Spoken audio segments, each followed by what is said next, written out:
Pemimpin Pekanbaru sejak tahun 2012 silam, Firdaus Ayat kini telah berhasil membuat Pekanbaru bertransformasi menjadi kota metropolitan madani.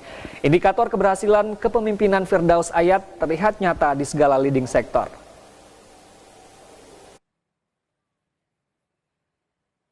Sepuluh tahun memimpin kota Pekanbaru, Firdaus Ayat dinilai telah berhasil membuat kota Pekanbaru bertransformasi menjadi Smart City Madani atau kota metropolitan madani. Berbagai indikator keberhasilan dari pasangan ini pun diungkapkan Wali Kota Pekanbaru di depan para awak media saat menggelar konferensi pers di Aula Gedung Utama Kompleks Perkantoran Tenayan Raya. Wali Kota Pekanbaru Firdaus menyebutkan periode pertama kepemimpinannya pada kurun waktu 2012 hingga 2017 menjadi landasannya membangun kota Pekanbaru dengan visinya membangun kota Pekanbaru menjadi kota metropolitan madani. Visi ini diilhami oleh semangat luhur yang terkandung dalam syair Indonesia Raya, bangunlah jiwanya, bangunlah badannya, di mana metropolitan adalah wujud fisik kota yang ingin dicapai, sedangkan madani adalah jiwa kota yaitu masyarakat berkualitas, unggul, tangguh, mandiri, dan berdaya saing. Pekanbaru sebagai kota inovatif, Pekanbaru sebagai kota tangguh, Pekanbaru sebagai kota daya saing yang sangat tinggi. Nah, Pekanbaru sebagai kota daya saing sangat tinggi ini hanya ada 6 kota di Indonesia. Ya, dengan yang mendapatkan prestasi dengan penilaian kota dengan daya saing sangat tinggi di Indonesia. Kemudian juga kota dengan tingkat kemiskinan ya terendah, yaitu dari 540 kabupaten kota dan provinsi di Indonesia, maka Pekanbaru adalah dengan angka kemiskinan terendah itu kita nomor 6 dari 10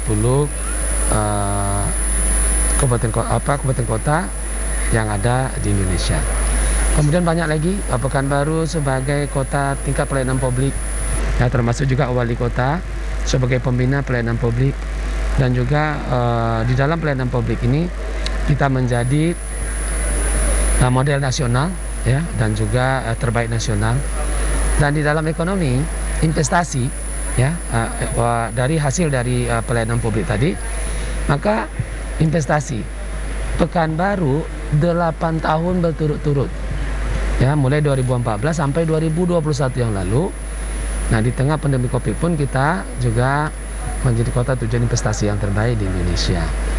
Dan bahkan juga Pekanbaru adalah kota dengan tingkat perputaran dan peredaran uang tertinggi di Indonesia di luar Pulau Jawa. Nah, kalau secara nasional Pekanbaru ranking 5, ya, 4 kota di Pulau Jawa dan 1 di luar Pulau Jawa adalah kota Pekanbaru. Banyak lagi prestasi-prestasi yang kita dapatkan. Dan dari pertumbuhan penduduk, insya Allah dengan perkiraan penduduk dengan tingkat pertumbuhan penduduk lebih dari 4,5% dan itu lebih banyak dari urban, maka kawasan industri Tenayan yang sedang berproses untuk dibangun ini dengan downstream atau hilirisasi dari CPO dengan 2 juta ton CPO nanti diolah di sana untuk makanan, obat-obatan, kosmetik, dan biodiesel. Insya Allah ini nanti akan membuka lapangan pekerjaan sebanyak 155.000 tenaga kerja. Maka oleh sebab itu ini prodi-prodi di perguruan tinggi, terutama untuk prokasi, ya, ini kita juga sedang berusaha untuk membangun politeknik negeri di Kota Pekanbaru dengan diawali kerjasama dengan Kementerian Pendidikan dan juga Politeknik Negeri Batam. Dan ini oleh kita agar pendidikan prokasi ini dapat mempersiapkan anak-anak kita menjadi anak-anak yang punya keterampilan dan juga daya saing yang tinggi. Nah, kita sekali lagi sedang bertransformasi dari kota metropolitan menjadi kota cerdas dan sedang bertransformasi menjadi kota megapolitan. Insya Allah Pekansikawan, kawasan metropolitan Pekansikawan di tahun 2030, 10 tahun dari sekarang, ini kita akan menjadi megapolitan. 2045 seiring dengan Indonesia menjadi negara yang maju, yaitu bahkan kita dari negara 20 negara, kelompok 20 negara di dunia, dan kita akan masuk ke dalam kelompok negara 7 ekonomi ekor dunia, dan pada saat itu kita adalah menjadi ranking 4 insya Allah di 100 tahun Indonesia merdeka. Seiring dengan kemajuan yang dicapai oleh Indonesia, maka Pekanbaru Provinsi Riau itu juga akan menjelma menjadi kota megapolitan dan kota terbesar di Pulau Sumatera, insya Allah. Maka oleh sebab itu tantangan dan juga peluang bagi para pemimpin, ya, baik di Provinsi Riau maupun juga Bupati Wali Kota seprovinsi Riau, untuk kita membenahi negeri kita, kota kita, provinsi kita, untuk meningkatkan daya saing daerah, sehingga nanti peluang ekonomi yang akan tumbuh dan berkembang seiring dengan kemajuan ekonomi bangsa dan negara dan kemajuan bangsa dan negara kita, Pekanbaru Provinsi Riau sebagai beranda, sebagai pintu terdepan di dalam berkomunikasi dan juga berinteraksi dengan kerjasama ekonomi kawasan ASEAN, dan juga bekerja sama ekonomi di Asia, Eropa, Amerika, dan juga Afrika.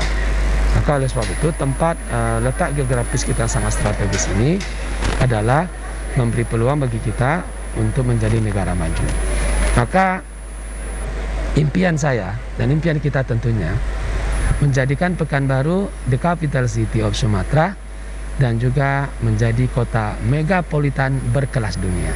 Langkah awal wujud keberhasilan visi tersebut yaitu ditandai dengan pertumbuhan penduduk yang sangat pesat, yakni dari 800.000 jiwa berkembang menjadi 1,2 juta jiwa pada tahun 2012.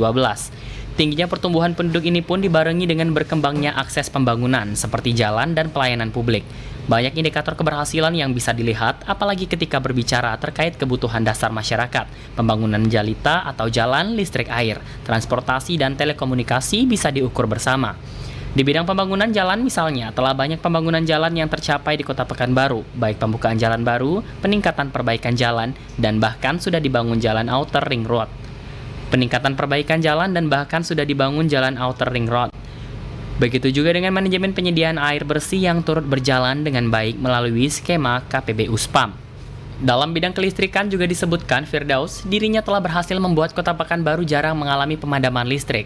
Kalau dulu Kota Pekanbaru sering terjadi mati listrik bergilir, namun semenjak PLTU, PLTG dibangun, sekarang sudah jarang terjadi pemadaman listrik di Kota Pekanbaru. Selain berkomitmen mengoptimalkan pembangunan Kota Pekanbaru dari segi infrastruktur, Wali Kota Pekanbaru juga berkomitmen mewujudkan sumber daya manusia yang berdaya saing tinggi dan cinta Al-Quran. Wali Kota Pekanbaru juga menaruh perhatian tinggi terhadap insentif guru MDTA sebagai upaya pembangunan SDM yang berkualitas. 100 rumah ibadah Masjid Paripurna, imam dan manajemennya juga digaji menggunakan APBD Kota Pekanbaru.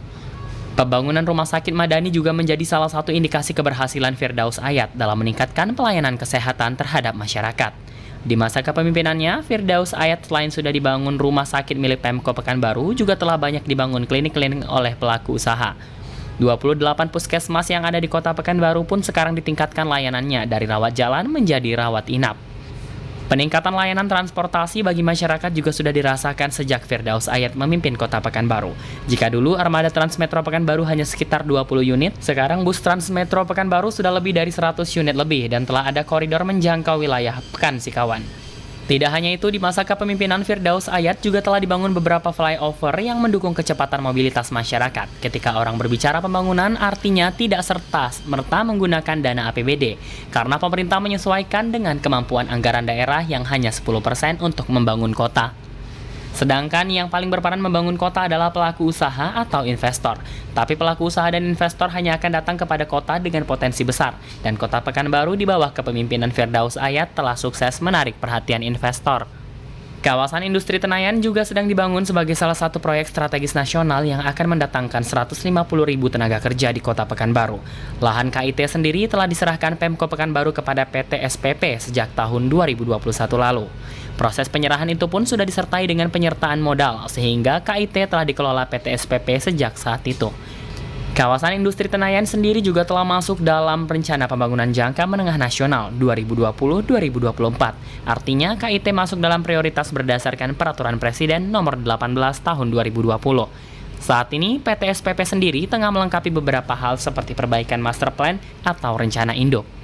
Wali Kota Pekanbaru juga sering memperoleh penghargaan tingkat nasional. Salah satu penghargaan yang baru diraih yaitu penghargaan Piala Adiwicita Sewaka Pertiwi dari Kementerian Pemberdayaan Aparatur Negara dan Reformasi Birokrasi sebagai salah satu kota dengan pelayanan publik terbaik di Indonesia. Cita-cita membangun Pekanbaru kita tingkatkan dari kota metropolitan, kita tingkatkan menjadi kota cerdas. Smart City. Nah, Smart City ini bagi Kota Pekanbaru ini cita-cita. Dari mana diambil ini Smart City? Ini juga dari konstitusi. Pembukaan Undang-Undang Dasar 45 di hal yang pertama itu adalah cita-cita NKRI, rakyat adil, makmur dan seterusnya. Yang kedua, bagaimana cara mencapai nasional vision ini, visi nasional ini?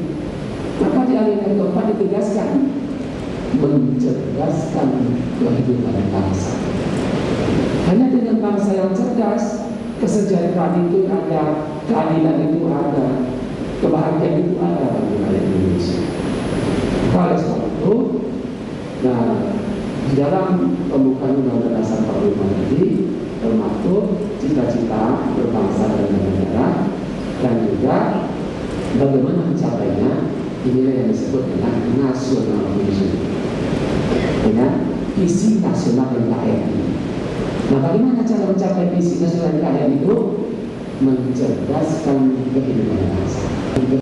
Dengan letak geografis Kota Pekanbaru yang sangat strategis, di tangan kepemimpinan yang tepat akan membuka peluang bagi Kota Pekanbaru menjadi the capital city of Sumatera dan kota megapolitan berkelas dunia. Kita berharap semoga apa yang sudah dibangun oleh Firdaus Ayat dapat menjadi kepedoman dan acuan dalam membangun Pekanbaru lebih maju ke depan. Priska dan Hendra Putra melaporkan.